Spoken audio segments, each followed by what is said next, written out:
أعوذ بالله من الشيطان الرجيم.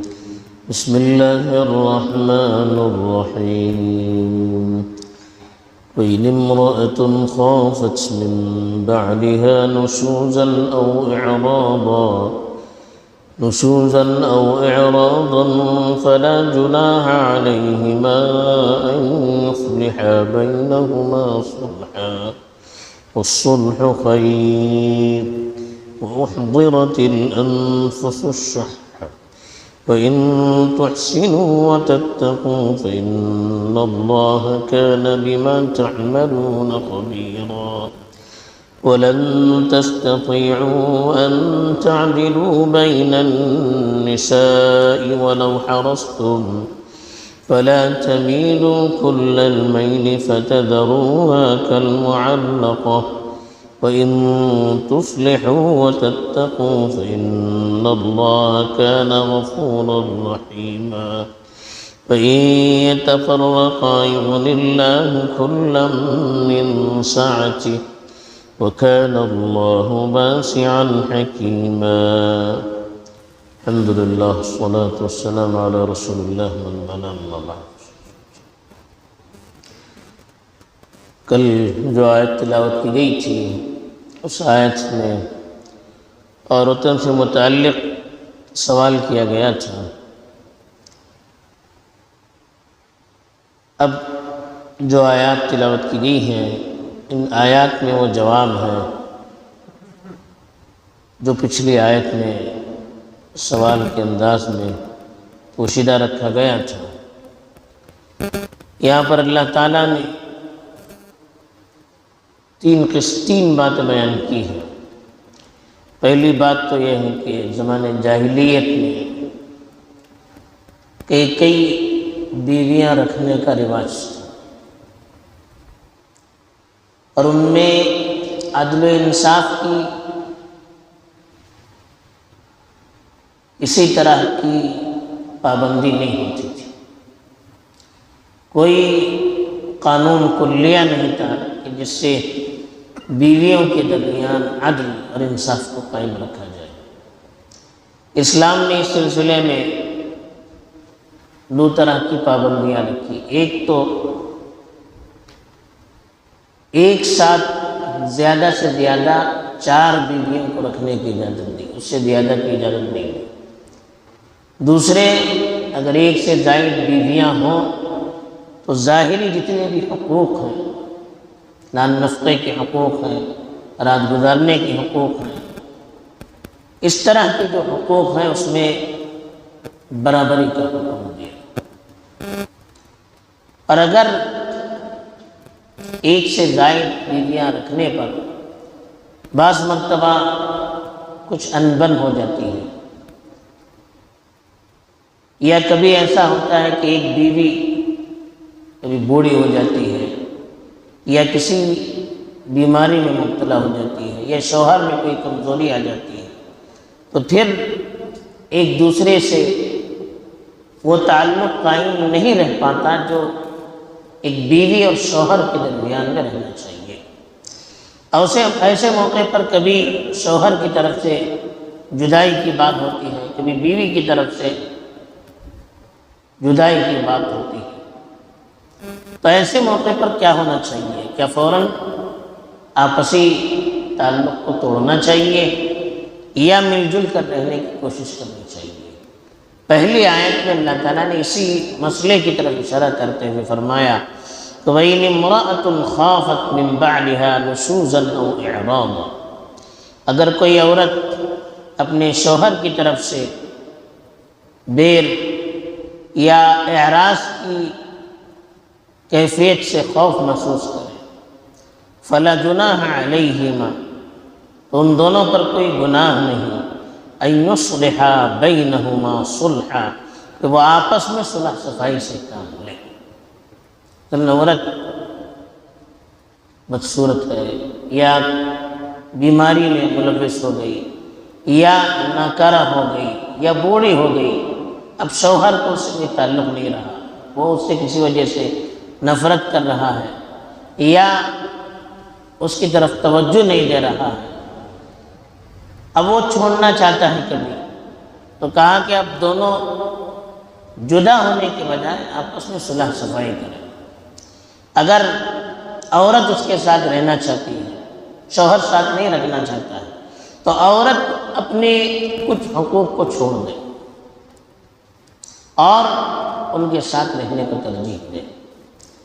جیسے بعض روایات سے معلوم ہوتا ہے کہ حضرت سودا رضی اللہ تعالیٰ عنہ جب بوڑھی ہو گئی تو اللہ کے رسول کو ان کی خاص ضرورت محسوس نہیں ہوتی تھی۔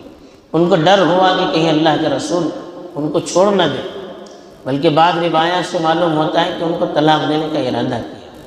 تو انہوں نے اللہ کے رسول صلی اللہ علیہ وسلم سے کہا کہ میں بوڑھی ہو گئی، مجھے بھی مرد کا کوئی شوق نہیں رہا، لیکن میری خواہش ہے کہ جب قیامت کے دن جب میں اٹھائی جاؤں تو آپ کی بیوی بنا کر اٹھائی جاؤں، تو اس لیے میں اپنی جو باری ہے وہ عائشہ کو دے دیتی۔ اللہ کے رسول کا معمول تھا کہ دونوں بیویاں جو ہوتی تھی سب کو باری باری سب کے پاس جاتے تھے، تو حضرت سودا نے کیا کہ اپنی باری حضرت عائشہ کے حوالے کر دی، اور اللہ کے رسول سے کہا کہ آپ اپنا تعلق برقرار رکھیے، نکاح سے مجھے الگ نہ کیجیے۔ تو گویا کہ انہوں نے اپنے ایک حق سے دستبرداری اختیار کر دی۔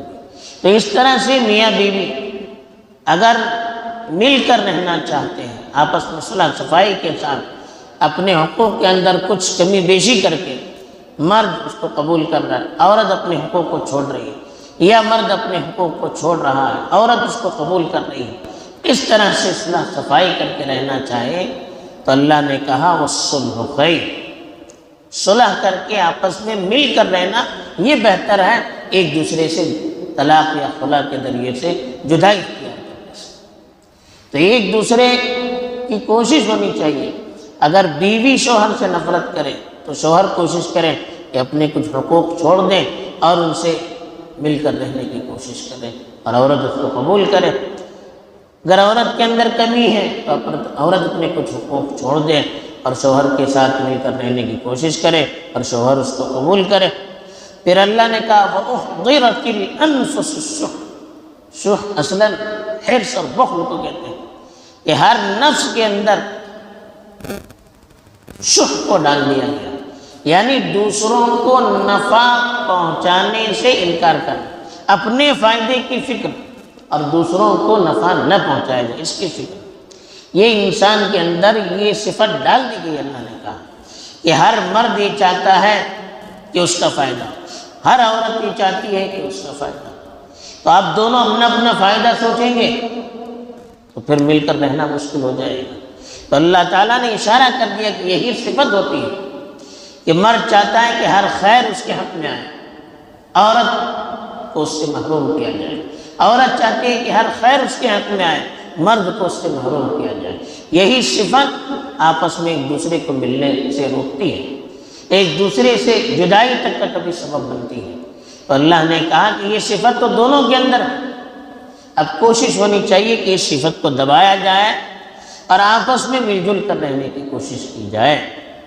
پھر اللہ تعالیٰ نے بتایا کہ وَإِن تُحْسِنُوا وَتَتَّقُوا، اگر تم آپس میں ایک دوسرے کے ساتھ اچھا برتاؤ کرو گے، خاص طور پر مردوں سے کہا گیا کہ تم اچھا برتاؤ کرو گے، یعنی عورت کے اندر کمزوری کے باوجود عورت کو اپنے ساتھ رکھو گے، ان سے اگر کچھ تکلیف ہو جائے اس کو برداشت کرو گے اور ان کے ساتھ اچھا برتاؤ کرو گے، وَتَتَّقُوا، اور ان کے ساتھ ظلم و ستم سے احتیاط کرو گے، ان کے حقوق کو دبانے سے، ان کی حق تلفی کرنے سے احتیاط کرو گے۔ فَإِنَّ اللَّهَ كَانَ بِمَا تَعْمَلُونَ خَبِيرًا، اللہ تعالیٰ تمہارے اعمال سے پوری طرح باخبر ہے۔ اب یہ نہ سوچیے کہ آپ نے ان کی کمزوری کے بعد ان کو باوجود اپنے پاس رکھا، ان سے اگر کچھ تکلیف ہو بھی گئی تو آپ نے برداشت کیا اور اپنی طرف سے ان کے ساتھ اچھا برتاؤ کرتے رہے، اپنی طرف سے انہیں کوئی تکلیف نہیں دی، تو یاد رکھیے اللہ تعالیٰ آپ کے ہر عمل سے باخبر ہے اور اسی کے مطابق اللہ تعالیٰ آپ کو بدلہ بھی دیں گے۔ دنیا میں ذرا تکلیف ہم جھیل لیں گے لیکن رشتے کو توڑیں گے نہیں، رشتے کو جوڑے رکھیں گے اور ایک دوسرے کے ساتھ اچھا برتاؤ کرتے رہیں گے اور ایک دوسرے کی حق تلفی سے ہم بچتے رہیں گے، اللہ تعالیٰ اس کی بدولت دنیا میں بھی سکون، اطمینان، چین کی زندگی دیں گے اور اپنی رحمت اور خیر سے مالا مال کریں گے، اور آخرت میں اس کی بدولت اللہ کی طرف سے جو انعام ہوگا اس کو ہم تصور نہیں کر سکتے۔ پہلی بات تو یہی کہی ہے کہ آپس میں مل جل کر رہیں، ایک دوسرے کے تئیں اگر تکلیف یا پریشانی ہوتی ہے تو اس کو برداشت کریں، اور مل کر رہنے کے لیے اگر آپس میں ایک دوسرے کے حقوق کے اندر کچھ کمی کرنی پڑتی ہے تو اپنے اپنے حقوق سے دستبردار ہونے کے لیے بھی تیار ہو جائے، تاکہ زندگی خوشگوار ہوئے، اور ایک دوسرے کو ہم ایک دوسرے کا پاس و لحاظ رکھ کر آپس میں جوڑے رکھیں۔ اللہ تعالیٰ نے توفیق دے۔ آمین۔ وآخر دعوانا الحمدللہ رب العالمین۔ سبحان اللہ وبحمدہ۔